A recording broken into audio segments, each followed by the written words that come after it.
Assalamualaikum warahmatullahi wabarakatuh.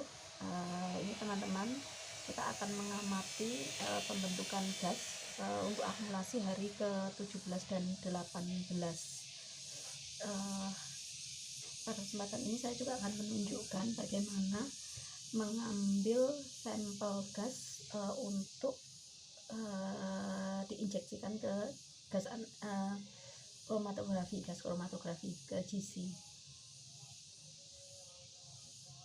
Jadi sebelum kita sekaligus kita menghitung ya, ini volume gas yang terbentuk berapa untuk hari ke-17 dan 18. Jadi sebelum kita melakukan injeksi, yang harus kita pastikan itu adalah tekanan dari gas itu harus sama.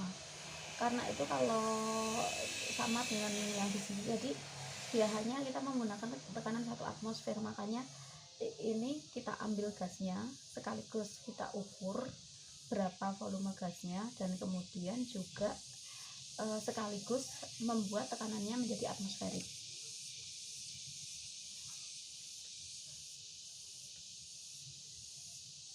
Supaya kelihatan ya, ini kan mengambilnya dari lubang sampling gas yang sudah dikasih rubber setung, jadi tidak akan bocor. Setelah diambil itu nanti dia nggak akan bocor karena kita menggunakan rubber setung. Kita lihat karena tekanannya cukup besar, dia bisa jalan sendiri ya siringnya.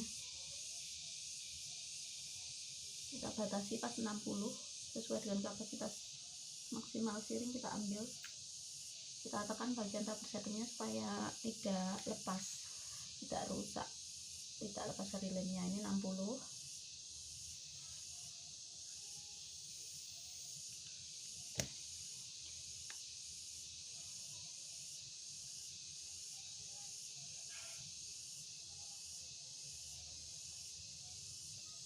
Nah, ini bisa jalan sendiri.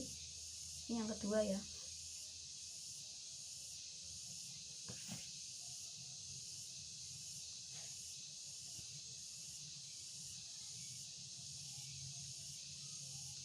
Nah, ambil lagi, berarti 120. Ini untuk 2 hari ya.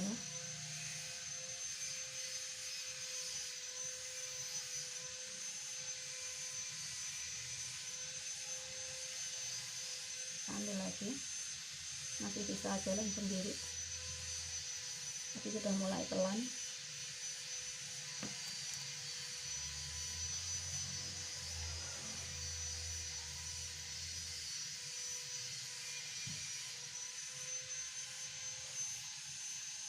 Kita coba bantu saja ya.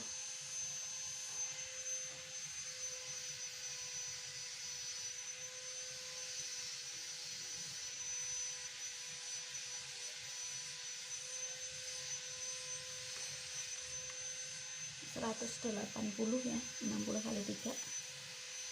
Dan ini mungkin yang terakhir. Setelah ini coba berapa di fase eksponensial ya, jadi produksi gasnya banyak.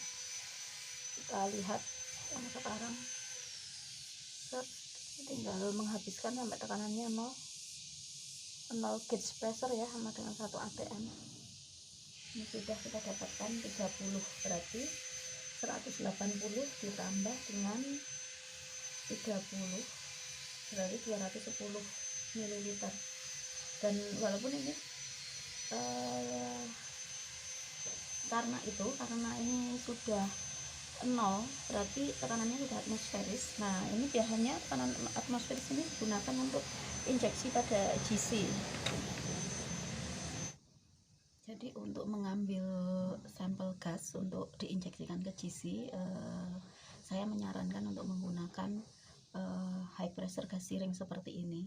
Jadi ini ada locknya ya, sehingga saluran gas masuk dan keluar siring ini bisa kita tutup atau kita buka, sehingga ketika kita buka, jadi posisi tombol hijaunya ini ditekan, maka gas akan bisa masuk atau keluar ke siring. Tapi kalau kita tutup dengan cara menekan tombol merah, maka gas tidak akan bisa masuk atau keluar dari siring maupun masuk ke siring. Nah, ini kan posisi tekanannya sudah tekanan atmosferis. Ini biasanya yang diinginkan untuk kebetulan sisi memang pada tekanan ini. Kemudian di dalam siring ini sebelumnya kan kemungkinan ada sisa-sisa gas dari analisis sebelumnya, sehingga ini harus kita bilas supaya nanti tidak mempengaruhi hasil analisis. Nah, caranya yang pertama, kita ambil dulu, kita penuhin siring ini kita tekan tombol hijau ya biar jalan. Kita penuhin siring ini sampai penuh,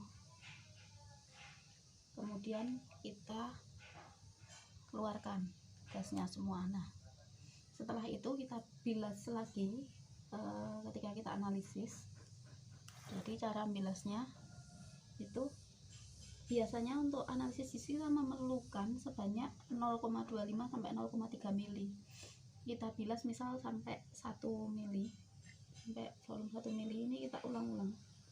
Jadi masuk lebih besar juga tidak apa-apa sih, semakin besar semakin baik, supaya gas-gasnya ini pada sisa-sisa gas dari analisis sebelumnya itu ada keluar. Minimal 3 kali pembilasan seperti ini. Jadi ini misal 1, 2, 3. Nah, kemudian untuk keperluan analisis itu biasanya sekitar 0,2 sampai 0,3 mili, tetapi kita ambil lebih banyak. Misal kita ambil ke 0,5 mili. Kemudian kita tutup, locknya kita tutup. Nah, ini sudah berisi gas yang akan kita analisis. Kita injeksikan, ini tinggal dibawa ke tempat injeksi GC, dan nanti sebelum analisis kita akan kurangi volume gas di sini sampai dengan volume yang diinginkan untuk GC sebelum diinjek. Dengan begitu maka hasil analisis ini akan cukup akurat.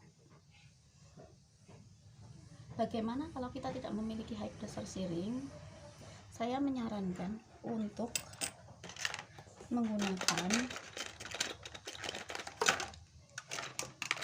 siring 1 mili ini, tapi dilengkapi dengan rubber setum untuk menutup saluran jarum, saluran keluar masuk gas ketika sampel dibawa dari reaktor tempat percobaan ke tempat injek. Nah, dengan siring 1 mili ini juga lubang pemasukan gas ini juga kecil sekali, sehingga memang kalau bocor juga kecil, tetapi kalau tidak kita tutup ketika kita membawa sampel dari lab ke tempat analisis, dikhawatirkan nanti ada kebocoran sehingga mempengaruhi hasil analisis.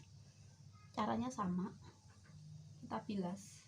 Pertama kita isi penuh, kemudian dibuang, kemudian kita bilas.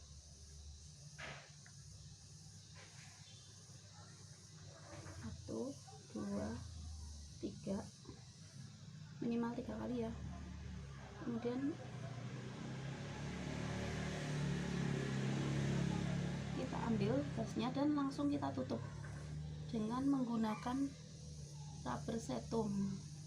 Harus pas ya, supaya tidak terlalu dalam yang dapat menyebabkan jarumnya malah tembus sehingga akhirnya bocor juga, tapi tidak terlalu masuk juga, tidak terlalu sedikit sehingga tidak menutupi lubang jarum. Nah, ini siap kita bawa ke tempat injek, siap diinjeksikan. Terima kasih.